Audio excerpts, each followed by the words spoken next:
The Valari were a gentle people. They had lived among the stars for 3,000 years. Their bodies were tall and thin, with 4 arms and skin that glowed softly like moonlight. When they spoke, their voices sounded like singing. They had built beautiful cities on 100 worlds. They had cured diseases that other species still feared. They had created art and music that made other beings weep with joy. But they had forgotten one thing. They had forgotten how to fight. The Valari believed that war was a sickness of the mind. They thought that any species smart enough to travel between stars would also be smart enough to live in peace. They were wrong. The Kreth Dominion came without warning. Their warships appeared in Valari space like a swarm of black insects. The Kreth were reptiles, cold and cruel. They had scales the color of dry blood and eyes like yellow fire. They did not want peace. They did not want trade. They wanted only to conquer and destroy. The Valari had no weapons. They had no soldiers. They had nothing but hope and prayer. Their cities began to burn. On the Valari homeworld, a planet they called Vilershen, millions of people looked up at the sky and saw death coming down. Kreth drop ships landed in the streets. Kreth soldiers marched through homes and temples, killing anyone who stood in their way. The Valari ran. They hid. They begged for mercy. The Kreth gave none. SaveHFY was a diplomat. She had spent her life talking to other species, building friendships between worlds. Now she sat in an underground bunker, surrounded by the screams of her dying people, and she did the only thing she could do. She sent a message. The message went out on every frequency. It traveled across the darkness of space in all directions. It was a simple message, spoken through tears. Please, if anyone can hear us, we are dying. We need help. Please. SaveHFY did not expect an answer. The galaxy was vast and empty and cruel. No one would come. No one ever came. But she was wrong.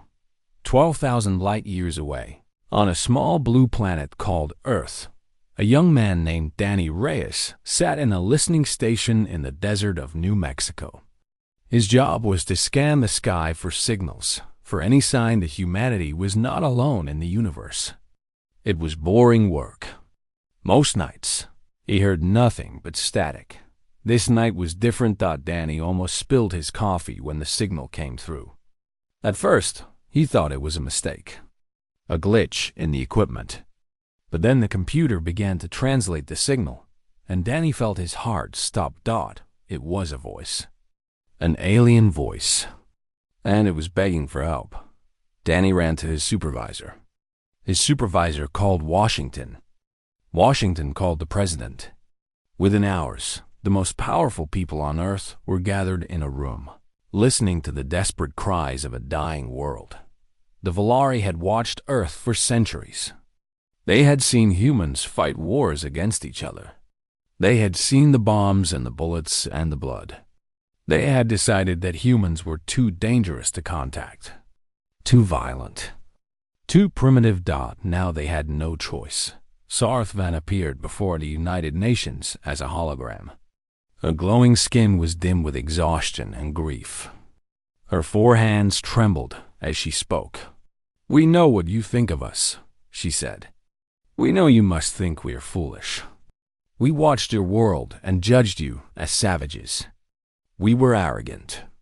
We were wrong. Now we come to you with nothing but shame and desperation. The Kreth will not stop with us. Once they finish destroying our people, they will look for new worlds to conquer. Your world. Your people. We are asking you to help us, not just for our sake, but for your own." The room was silent. Leaders from every nation looked at each other. Some were afraid. Some were angry.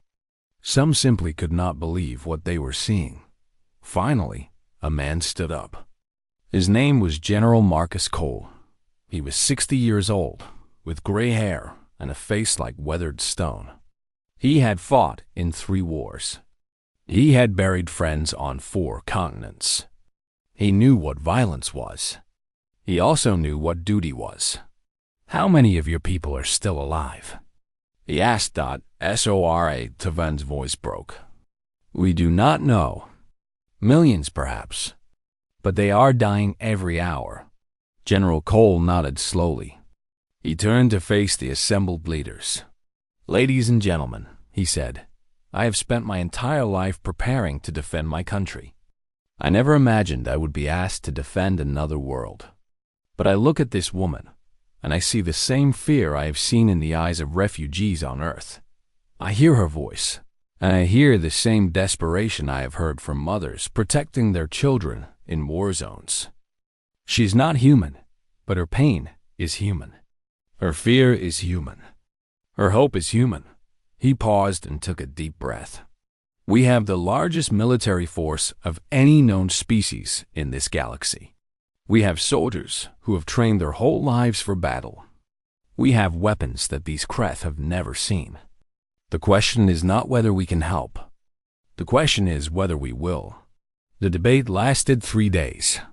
Some argued that Earth should stay out of it, that it was not their fight, that they should build defenses and wait for the Kreth to come to them. But others remembered something. They remembered that humans had always been at their best when they stood up for those who could not stand up for themselves. They remembered that courage was not the absence of fear, but the decision that something else was more important than fear. In the end, the vote was unanimous. Earth would go to war. In military bases around the world, soldiers received their orders. They did not fully understand what they were being asked to do. Fight aliens? Travel across the galaxy? It sounded like a movie. It sounded impossible. But they were Marines. They were soldiers. When their country called, they answered. When anyone called for help, they answered. Private First Class Kevin Tran was 20 years old. He had joined the Marines because he wanted to be part of something bigger than himself. Now he stood in a briefing room, looking at pictures of creatures from another world, and he felt his hands shaking. Staff Sergeant Linda Ortega saw him trembling. She walked over and put a hand on his shoulder. Scared? She asked. Kevin nodded. He could not lie. Not to her. Linda smiled. It was not a happy smile, but it was warm. Good, she said. Scared means you understand what is happening. Scared means you are paying attention. You only need to worry when you stop being scared. She looked around the room at all the young faces.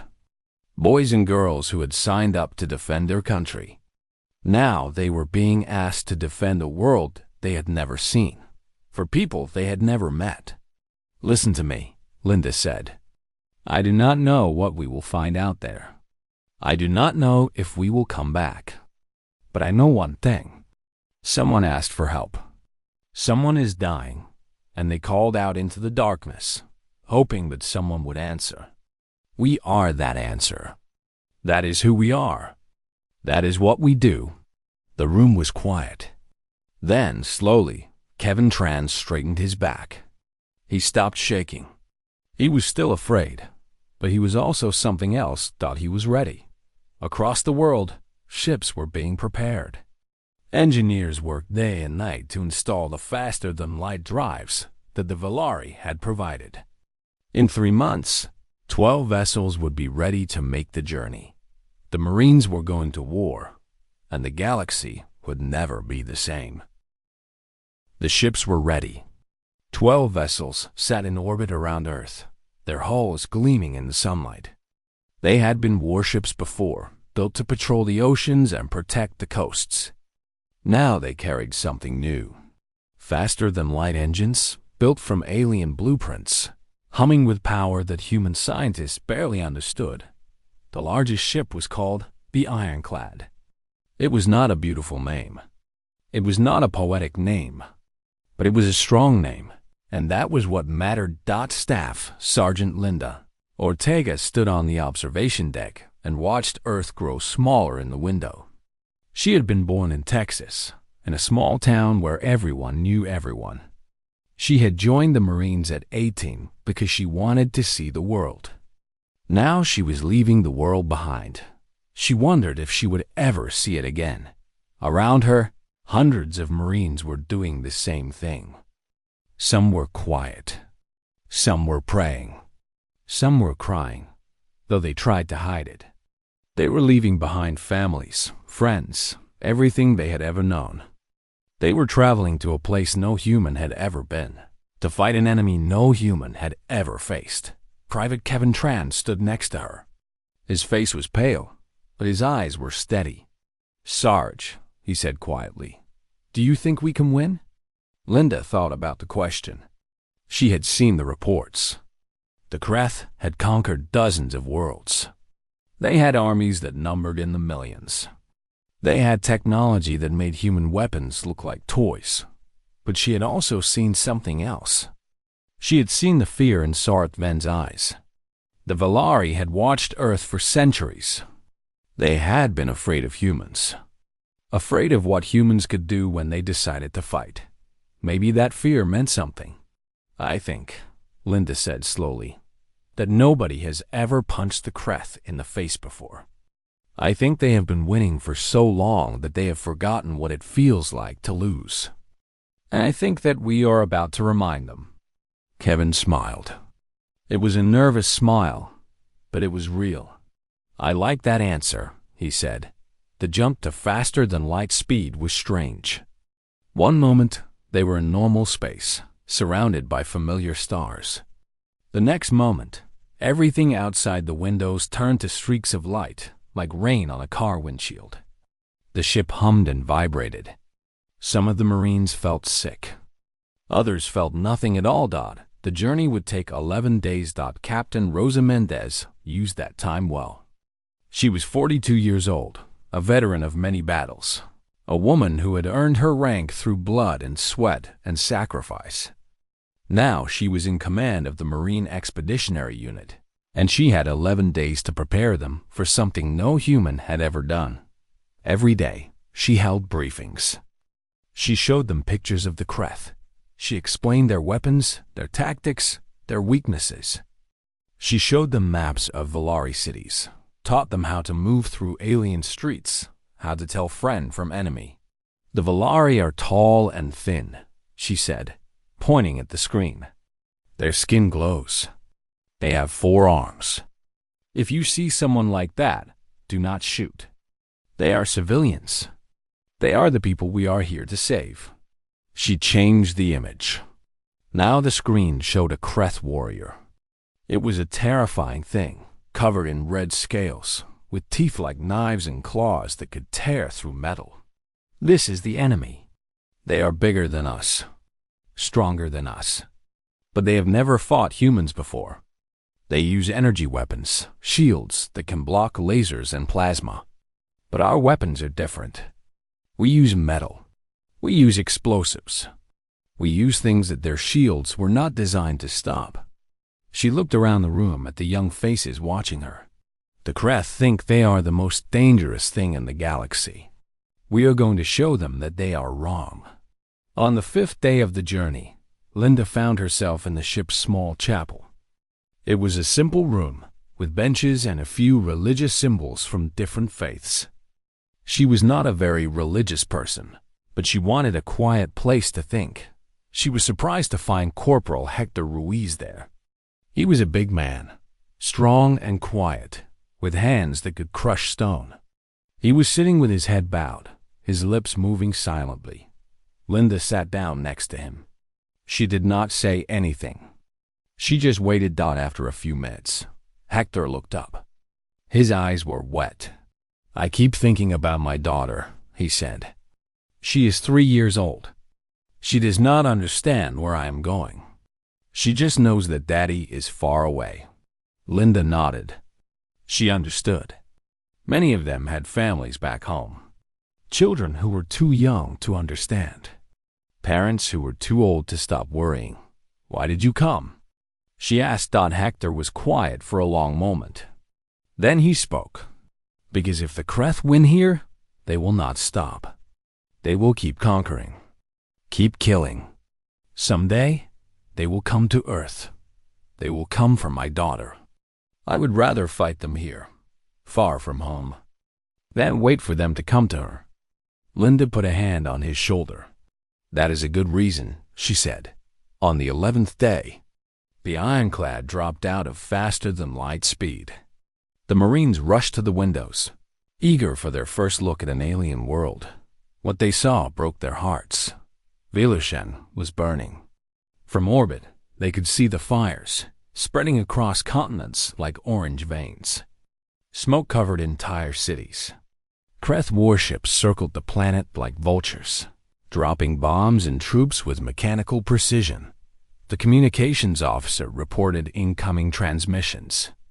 Voices speaking in the Valari language, translated by the ship's computers. Screams, prayers, desperate pleas for help. Captain Mendez stood on the bridge, her face hard as iron. "How many Kreth ships?" she asked. 47, ma'am. Plus ground forces. We estimate at least 200,000 troops on the surface." Rosa closed her eyes for a moment. The numbers were not good. 12 human ships against 47. A few thousand Marines against 200,000 Kreth.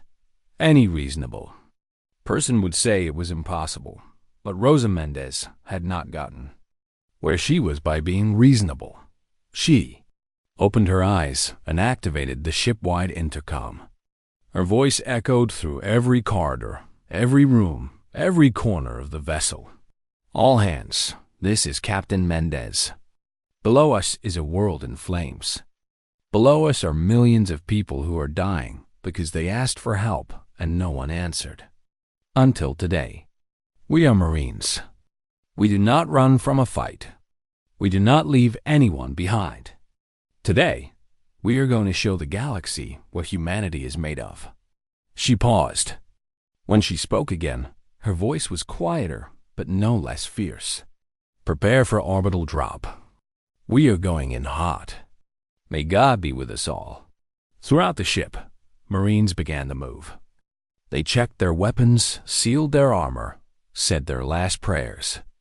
They climbed into drop pods, small metal capsules designed to fall through atmosphere like meteors and deliver soldiers directly into combat. Kevin Tran found his pod and strapped himself in. His hands were shaking again. His heart was pounding so hard he could hear it in his ears. He wanted to run. He wanted to hide. He wanted to be anywhere but here. Then he heard Linda's voice through his helmet radio. "Remember what I told you, Tran. Scared is good. Scared keeps you sharp. But when those pod doors open, you push the fear aside. You focus on the mission. You focus on the person next to you. You focus on saving lives. Everything else is just noise." Kevin closed his eyes and took a deep breath. "Yes, Sarge," he said. The countdown began. 10, 9, 8. Kevin thought about his mother, his father, his little sister who always stole his food. 7, 6, 5. He thought about the Valari children hiding in basements, waiting for someone to save them. 4, 3, 2. He thought about who he wanted to be. Not a coward. Not a bystander. A Marine. 1. The pod launched. Kevin felt his stomach drop as gravity took hold. Fire surrounded the pod as it screamed through the atmosphere. Alarms blared. Warning lights flashed. And then the pod hit the ground. The doors blew open, and Kevin Tran stepped onto an alien world. The war had begun. The world was on fire. Kevin Tran stumbled out of his drop pod and tried to understand what he was seeing. The sky was the wrong color, a deep purple streaked with orange smoke. 2 suns hung above the horizon, casting strange double shadows. The buildings around him were unlike anything he had ever seen, curved and flowing like frozen waves. Made of a material that shimmered even through the dust and ash. And everywhere there was destruction. "Move! Move! Move!" Staff Sergeant Linda Ortega's voice cut through his confusion. Kevin grabbed his rifle and ran toward her. his boots crunching on debris that might have been glass or might have been bone. He did not want to look too closely. Other Marines were gathering, pulling themselves from their pods, forming into squads. In the distance, Kevin could hear explosions, screams, the strange buzzing sound of alien weapons. "Contact ahead!" Someone shouted. Kevin looked and saw them. The Kreth. They were coming around the corner of a ruined building, a squad of 8 or 9, their red scales gleaming, their weapons raised. They moved with terrible confidence, like predators who had never met anything that could hurt them. "Take cover," Linda yelled. "Weapons free." Kevin dove behind a pile of rubble. He raised his rifle. His hands were shaking so badly he could barely aim. The Kreth were getting closer. One of them saw the Marines and let out a roar that made Kevin's blood freeze. Then Linda opened fire. The sound of her rifle was deafening. The first Kreth warrior jerked and staggered, a hole appearing in its chest. It looked down at the wound with something like surprise. Then it fell. The other Marines started shooting. Kevin forced himself to aim, forced himself to pull the trigger. His first shot went wide. His second hit a Kreth in the shoulder. His third hit it in the head. The Kreth were firing back, but their energy weapons seemed confused, as if they did not know what to target. The Marines were not using the shields and armor that the Kreth were used to fighting. They were using cover, movement, tactics that the Kreth had never encountered. In less than a minute, all the Kreth were dead. Kevin stared at the bodies. He had just killed someone. Something. He waited for guilt, for horror, for something to tell him that what he had done was wrong. Instead, he felt only relief. He was alive.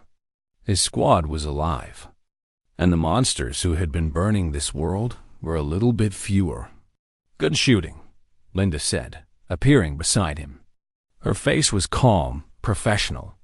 Only her eyes showed how hard was beating. "Now move. We have a city to save." They pushed forward through the ruins. Every block brought new horrors. Bodies of Valari civilians, their glowing skin dark and cold.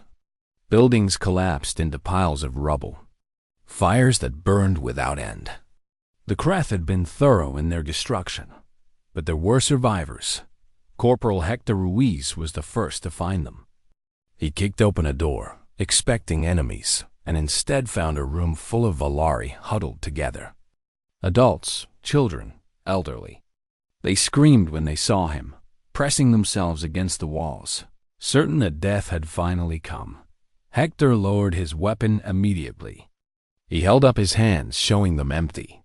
"Easy," he said, keeping his voice soft. "We are here to help. We are here to help." The Valari did not understand his words, but they understood his tone. One of them, a female with 4 arms wrapped around 2 small children, stepped forward. Her skin flickered with pale light, weak but still alive. "You came," she said through the translator in Hector's helmet. "The creatures from the violent world. You actually came." Hector felt his throat tighten. "Yes, ma'am. We came." The female began to weep. She fell to her knees, still holding her children, and wept with a sound that needed no translation. Hector knelt beside her. He did not know what else to do. He was a soldier, trained to fight and kill, and here he was, trying to comfort an alien mother whose world was ending. "It is going to be okay," he said. "We are going to get you out of here. I promise." He did not know if he could keep that promise, but he made it anyway. Across the city, similar scenes were playing out. Marines were pushing into Kreth-held territory, fighting block by block, building by building. The Kreth were strong and fierce, but they were confused. Their tactics were designed for enemies who used similar weapons, similar strategies. The humans fought differently. Lieutenant Amy Castellano led an armored unit through the main avenue of the city. Her vehicle was a beast, a rolling fortress bristling with guns. The Kreth had tried to stop her with their energy weapons, but the metal hull absorbed the hits without serious damage. "Walker ahead," her driver called out. "Big one." Amy looked through her scope and felt her stomach drop. The Kreth Walker was enormous, a machine that stood 4 stories tall, with weapons mounted on every surface. It was designed to inspire terror, to crush resistance, to show conquered peoples that they had no hope. It was turning toward them. "Everyone out of the vehicle," Amy ordered. "Anti-armor teams, get into position. Everyone else find cover." Her Marines scattered, moving with practiced speed. The Walker opened fire, its plasma cannons tearing holes in the street, turning stone to liquid. Amy felt the heat even from 100 meters away. "Javelin ready," she said into her radio. "On my mark." The Walker took another step toward them. Its weapons were charging for another shot. "Fire!" 3 missiles streaked through the air. The first hit the Walker's leg, blowing it apart at the joint. The machine stumbled, its balance systems trying to compensate. The second missile hit its body, tearing through armor. The third hit the cockpit. The Walker fell. It crashed to the ground with a sound like thunder, sending up a cloud of dust and debris. When the dust cleared, the machine was nothing but a burning wreck. Amy allowed herself a small smile. Then she got back on the radio. "All units, this is Castellano. Walker is down. Continue the advance." As the day went on, the tide began to turn. The Kreth had expected easy prey. They had expected the Valari to run and hide and die. They had not expected humans. The humans did not run. The humans did not hide. The humans fought for every street, every building, every life. They used weapons the Kreth had never seen, tactics the Kreth had never imagined. They were relentless, and most importantly, they were not alone. The Valari, seeing these strange creatures fighting and dying for them, began to find their courage. They started helping, showing the Marines where the Kreth were hiding, leading them through secret passages, caring for the wounded. They could not fight, but they could support those who could die by nightfall. The Marines had secured a third of the city. The Kreth had been pushed back to defensive positions. For the first time since the invasion began, the Valari were not losing. Kevin Tran sat against a wall, exhausted beyond words. His rifle was empty. His armor was scorched from near misses. He had killed more enemies than he could count, and saved more Valari than he could remember. Linda sat down next to him. She looked as tired as he felt. "How are you holding up?" she asked. Kevin thought about the question. He thought about the terror he had felt when the drop pod hit the ground. He thought about the Kreth he had killed. He thought about the Valari child who had grabbed his hand as he led her family to safety, her glowing eyes looking up at him like he was some kind of hero. "I am scared," he admitted. "I am tired. I am not sure I can do this again tomorrow." Linda nodded. She did not tell him that it would get easier. She did not lie to him. "None of us are sure," she said. "But we do it anyway. That is what makes us Marines. That is what makes us human." Kevin looked up at the alien sky. 2 moons were rising, bathing the ruined city in silver light.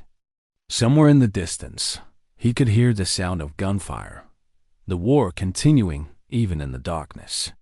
"Do you think they will remember us?" he asked. "The Valari, I mean. 100 years from now, will they remember that we came?"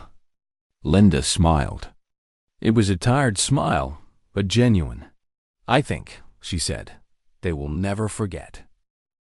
High above the burning world, in the command chamber of his flagship, High Commander SaveHFY stared at the battle reports and felt something he had not felt in 40 years of conquest. The Kreth had conquered 37 worlds. They had crushed species that had technology far beyond their own. They had faced armies of millions and broken them like dry twigs. SaveHFY had personally led the destruction of civilizations. He had watched entire planets surrender rather than face his forces. But these humans were different. "Report," he growled at his tactical officer. The officer's scales rippled with anxiety. "We have lost contact with 17 ground units in the past 6 hours. Our forward positions in the capital are being pushed back. Estimated enemy strength is only 4,000 soldiers, but they are fighting with unusual effectiveness." 4,000. Threkvan had 200,000 warriors on the surface. The numbers should have been laughable. And yet, "Show me the combat footage," he ordered. The screen flickered to life. Threkvire watched as human soldiers moved through the streets of the Volari capital. They were small, soft-skinned, fragile-looking creatures. They should have been easy prey. They were not. The humans used their environment in ways the Kreth had never seen. They hid behind walls and fired from windows. They set traps with explosives and waited for Kreth patrols to walk into them. They attacked from unexpected angles, struck hard, and then disappeared before the Kreth could respond. And their weapons. The Kreth had developed shields that could stop energy attacks, plasma bursts, particle beams. Their armor was designed to resist everything the galaxy could throw at them. But the humans did not use energy weapons. They used something older, something simpler. They used small metal objects, propelled at incredible speeds by controlled explosions. The shields did nothing. The armor cracked and shattered. Kreth warriors who had survived 100 battles were dying to weapons that seemed primitive. Crude, almost barbaric. Threkver watched one of his elite soldiers, a veteran of 20 campaigns, get hit by 3 of these metal projectiles in quick succession. The soldier fell and did not get up. "What are these weapons?" Threkvire demanded. His science officer stepped forward nervously. "They are called guns, High Commander. They use chemical reactions to launch solid projectiles at supersonic speeds. Our shields are not calibrated for physical impacts. Our armor is designed to dissipate energy, not stop penetration. Then recalibrate the shields. Redesign the armor." The science officer's scales went pale. "That would take months, High Commander. Perhaps years." Threkvor said nothing. He simply looked at the screen, watching his soldiers die. On the ground, the Marines were pressing their advantage. Captain Rosa Mendez had established a command post in what had once been a Volari temple. It was a beautiful building, even damaged as it was, with walls that seemed to flow like water frozen in time. She stood over a holographic map of the city, watching blue dots representing her forces push forward against red dots representing the enemy. "We have secured the Eastern District," her communications officer reported. "3rd Platoon is moving to reinforce the hospital. 5th Platoon has rescued approximately 2,000 Volari civilians from the industrial sector." Rosa nodded. It was good news, but she did not allow herself to celebrate. They had won battles, but the war was far from over. The Kreth still had overwhelming numbers. They still had ships in orbit. Sooner or later, they would adapt, regroup, and strike back. "Any word from orbit?" she asked.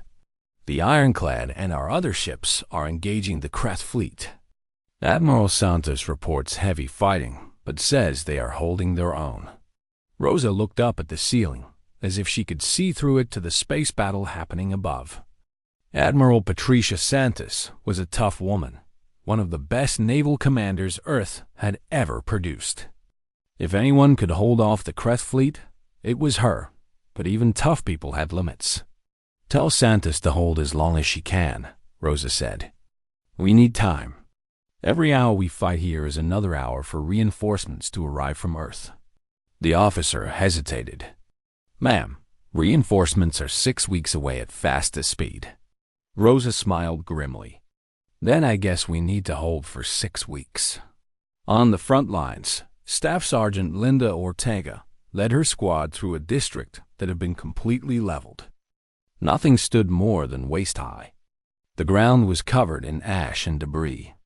It looked like the end of the world. And in the middle of it all, they found Kreth. Not soldiers this time. These were different. They were smaller, softer, with scales that were more brown than red. They were huddled in the ruins of what might have been a home, and they were terrified. "Sarge," Private Kevin Tran said quietly, "those are civilians. Kreth civilians." Linda stared at them. Her finger was on her trigger. Every instinct she had was screaming at her to shoot, to kill, to destroy the enemy before they could hurt anyone else. But these were not soldiers. They were families. She could see children among them, little reptilian creatures clutching at their parents, their yellow eyes wide with fear. "Hold your fire," Linda said.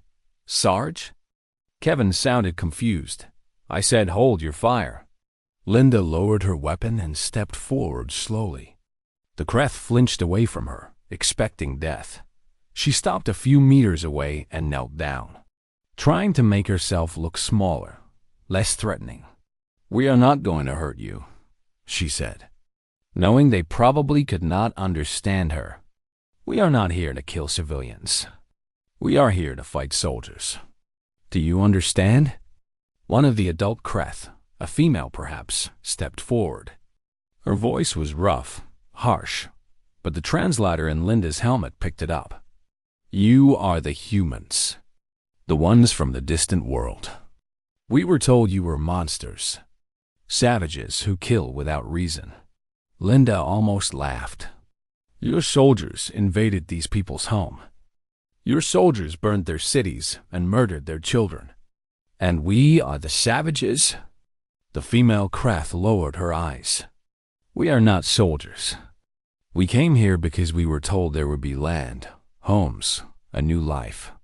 We did not know." She trailed off. "We did not want to know." Linda looked at her for a long moment. She thought about all the Volari she had seen dead in the streets. She thought about the screams she had heard, the bodies she had stepped over. Then she thought about her own history, about humans who had done terrible things to each other, about wars fought for stupid reasons, about innocent people caught in the crossfire. Humans were not so different. "Take your family and go," Linda said finally. "Go north. There is a refugee camp there. The Volari will not hurt you. Neither will we. But stay out of the fighting. Understand?" The female Kreth stared at her with an expression that might have been disbelief. "You are letting us go? After everything our people have done? Your people did terrible things. You are not your people. You are just a mother trying to protect her children. I know something about that." She stood up and gestured for her squad to move out. As they left, she heard the female Kreth call after her. "Human, what is your name?" Linda paused and looked back. "Ortega. Staff Sergeant Linda Ortega, United States Marine Corps." "I will remember that name," the female said. "My children will remember that name." Linda nodded once, then turned and walked away. Kevin fell into step beside her. His face was troubled. "Sarge, why did you let them go?" "They are the enemy." Linda shook her head. "No, Tran. The soldiers are the enemy. The commanders who ordered this invasion are the enemy. Those people back there are just people. Scared, confused people who got caught up in something bigger than themselves." She looked at him seriously. "We are not here to commit genocide. We are here to stop a war. There is a difference." Kevin thought about that for a long moment. Then he nodded up double quotes, "Yes, Sarge, I think I understand." As night fell on the 18th day of battle, High Commander Threk Vyar gave an order that he had never given before. Retreat. The Kreth forces pulled back, abandoning positions they had fought for days to capture. They retreated to their landing zones, to their ships, to the safety of orbit. They left behind weapons, vehicles, and thousands of their dead. On the ground, the Marines watched them go. There was no cheering, no celebration. Everyone was too tired, too wounded, too aware of how close they had come to losing everything, that they had won. Against impossible odds, against an enemy that had never known defeat, they had won. Captain Rosa Mendez stood on the steps of the temple and watched the Kreth ships rise into the sky. Her uniform was torn and stained. Her face was bruised. She had not slept in 3 days, but she was smiling. "We did it," she said quietly. "We actually did it." Beside her, Sorthven stood with tears running down her glowing face. "You saved us," the Velari ambassador said. "You came from across the stars to save us." Rosa shook her head. "We did not save you yet. The Kreth will be back. They will bring more ships, more soldiers. This was just the first battle." Sorthven looked at her with something like wonder. "And you will fight them again?" Rosa met her eyes steadily. "As many times as it takes. That is who we are." The Velari reached out with all 4 of her arms and embraced the human captain. It was awkward, strange, the first physical contact between their species, but it felt right above them. The stars wheeled in the alien sky, indifferent to the small creatures below who had just changed the course of galactic history. The humans had arrived, and nothing would ever be the same. The war lasted 6 more months. After their retreat from Villershen, the Kreth regrouped and attacked again. They brought more ships, more soldiers, more weapons. They adapted their tactics, modified their armor, tried everything they could think of to defeat the humans. It did not work. Reinforcements arrived from Earth. Wave after wave of ships carrying marines, soldiers, supplies, and weapons. One had started as 12 vessels became 100. One had started as a few thousand soldiers became 100,000. Humanity had awakened, and the galaxy trembled at its power. The final battle happened in the Kreth home system, around a world called Threk Prime. The Kreth had retreated there, gathering every ship and soldier they had left for one last stand. They were defending their homeworld, their families, everything they had built over centuries of conquest.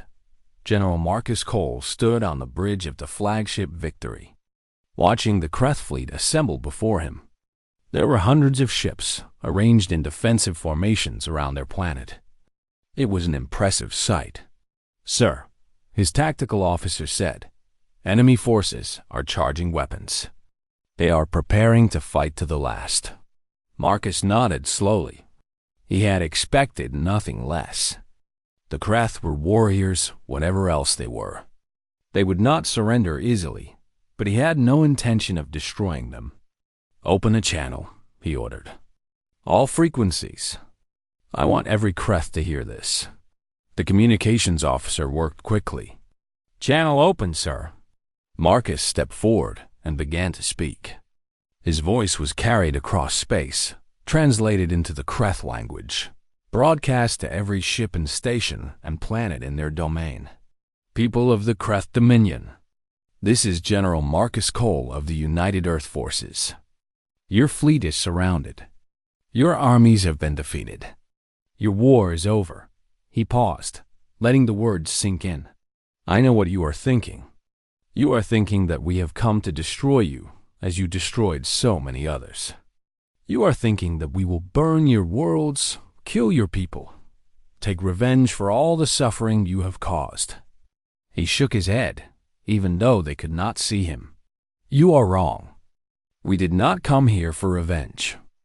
We came here to end a war. And wars do not end with extermination. Wars end with peace."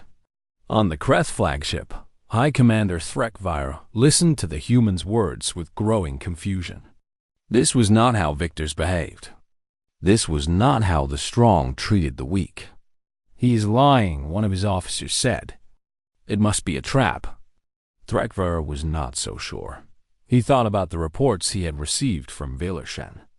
Stories of human soldiers letting Kreth civilians go free. Stories of humans risking their lives to save wounded enemies. Stories that made no sense to a Kreth mind.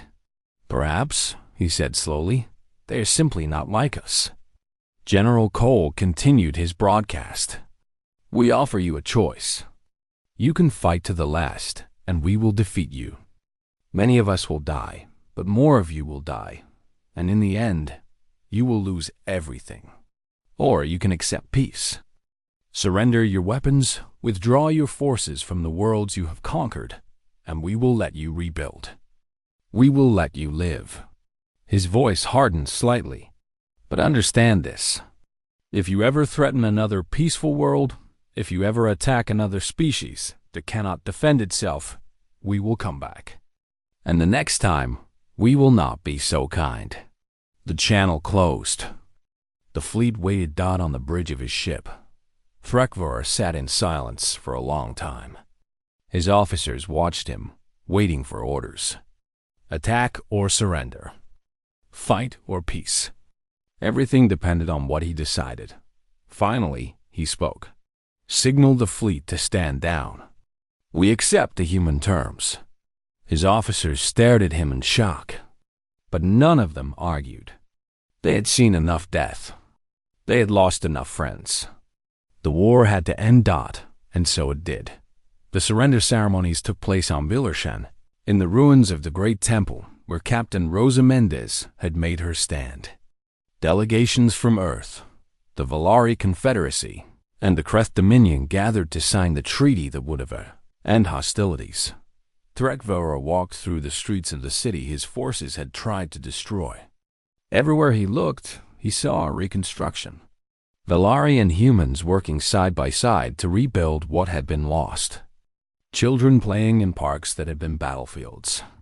Life returning to a world that had nearly died. A human soldier walked past him without a second glance. Not with hatred. Not with fear. Just indifference. The war was over. Staff Sergeant Linda Ortega stood at attention as General Cole pinned a medal to her uniform. The Distinguished Service Cross for extraordinary heroism in combat. She was one of dozens being honored that day. When the ceremony was over, Linda found herself standing alone in the temple garden. The plants here were strange, with leaves that hummed softly when the wind blew, but they were beautiful. She was so lost in thought that she almost did not notice Hector Ruiz approaching. Sarge, he said, using the old title even though she had been promoted twice since the war began. You okay? Linda considered the question. Was she okay? She had seen things that would haunt her forever.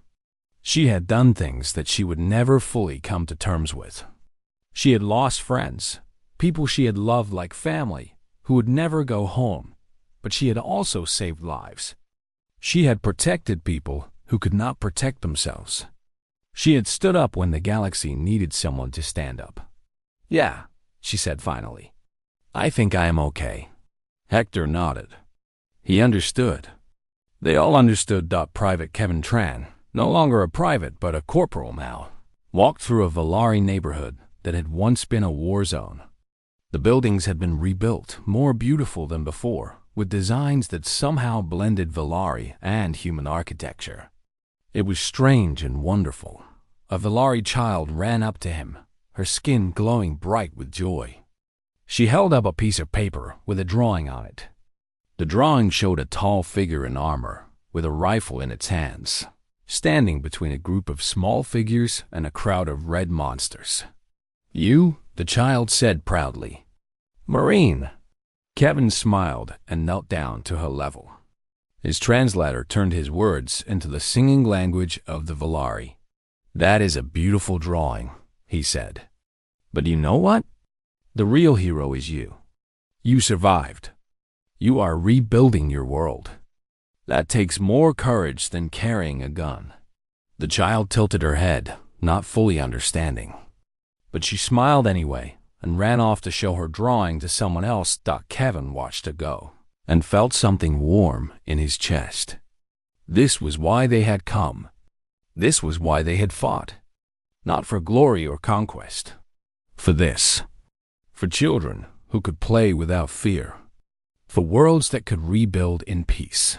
1 year after the war ended, a ceremony was held on Earth. representatives from over 50 species attended. Beings from across the galaxy who had heard about what humanity had done. They came to see the strange creatures who had crossed the stars to save strangers. SaveHFY gave a speech that was broadcast to 100 worlds. 1 year ago, my people were dying. We sent a message into the void, a desperate cry for help, expecting nothing. And then the humans came. They did not know us. They owed us nothing. But they came anyway, because that is who they are. She paused, her luminescent skin glowing brighter with emotion. We called them savages because they knew how to fight. We called them primitive because they had not forgotten how to be strong. We were wrong. The humans taught us something that all our philosophy and wisdom had missed. Sometimes, the most civilized thing you can do is stand between the innocent and those who would harm them.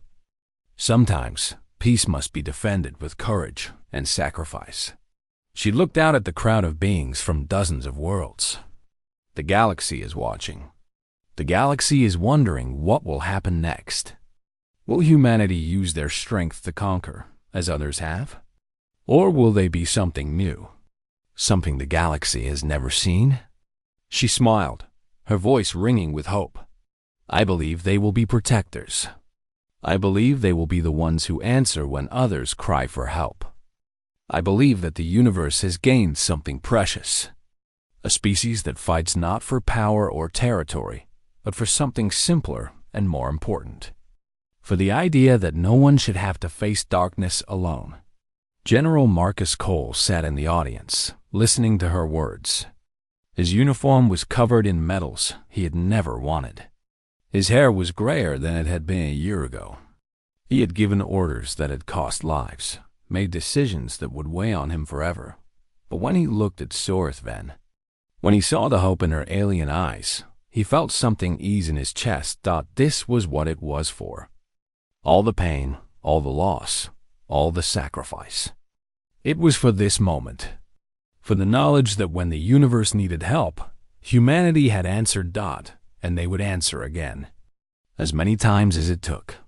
For as long as there were people who needed saving, that was who they were. That was what they did. They were human Dot, and from the smoke of a burning world. Earth's Marines had emerged to save not just one species, but to show the galaxy what humanity could be. Not conquerors. Not destroyers. Protectors. The ceremony ended. The representatives returned to their worlds with stories to tell. And across the galaxy, a new word spread through 1,000 languages and 1,000,000 cultures. Human. It was not a word spoken in fear anymore. It was spoken in hope, in gratitude, in something that might, one day, grow into love. The smoke had cleared, and the future was bright.